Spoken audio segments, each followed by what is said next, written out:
il y a deux axes qui m'intéressaient, c'était l'envie d'émancipation de tous les personnages féminins d'une manière violente, chacune à leur manière. Il y a un personnage féminin qui est marié, qui est assez malheureuse dans son couple, qui se fait tromper à tout va, qui restera quand même avec son compagnon, avec son mari, pour des raisons un peu sociales. Il y a un autre qui veut absolument quitter le cocon familial et trouver un mari. Chacune essaie, et puis évidemment Anna Karénine qui fait le choix de la passion amoureuse qui fait qu'elle ne pourra plus voir son enfant, ni le milieu social qu'elle fréquentait, elle sera mise au banc de la société. Non pas parce qu'elle est adultère, parce qu'elle trompe son mari, ça n'est pas très grave, mais plutôt parce qu'elle assume ça pleinement, au mépris des conventions sociales, dans un amour assez charnel, et non pas dans l'acceptation d'un amour platonique, au grand jour. Donc voilà, et ça m'a intéressé, cette volonté des personnages féminins de travailler sur cet axe-là, des personnages féminins qui veulent s'affranchir. Anna Karénine, c'est l'insoumise, c'est un peu la petite sœur d'Antigone. Elle est révoltée et les conséquences en seront fatales pour elle.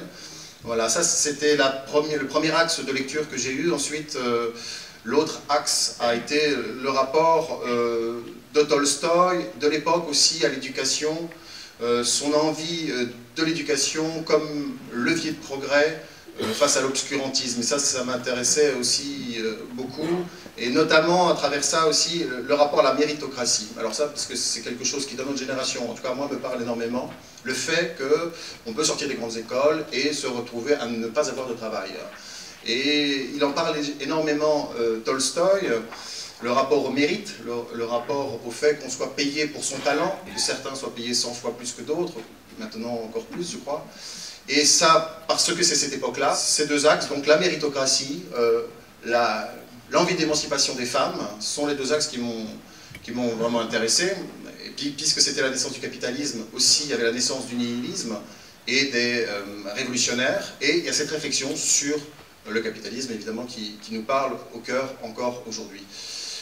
Voilà, et donc je l'ai traité à travers un des personnages, d'ailleurs, nihiliste, poète, qui essaie d'exister dans l'art sans faire de concessions, la difficulté que ça représente.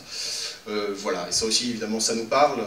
Moi, je suis ravi d'être là, ravi que tu m'accueilles, avec ces 10 comédiens qui sont pour la plupart tous issus du Conservatoire national supérieur d'art dramatique de Paris.